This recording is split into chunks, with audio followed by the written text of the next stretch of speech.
എണ്ണ ചൂടായി വരുമ്പോൾ നമുക്ക് അതിനകത്തേക്ക് ജിഞ്ചറും ഗാർലിക്കും ഇടാം.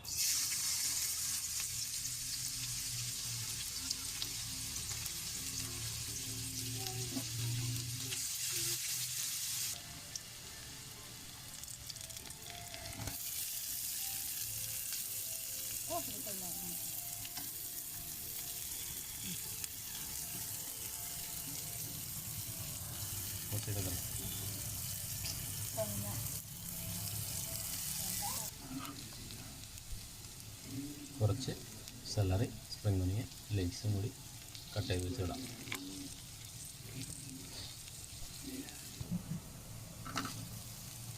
ഒനിയനും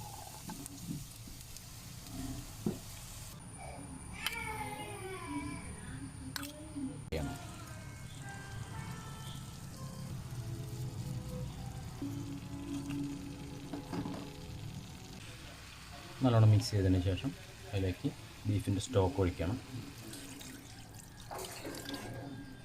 അതിലേക്ക് ഒഴിക്കാം.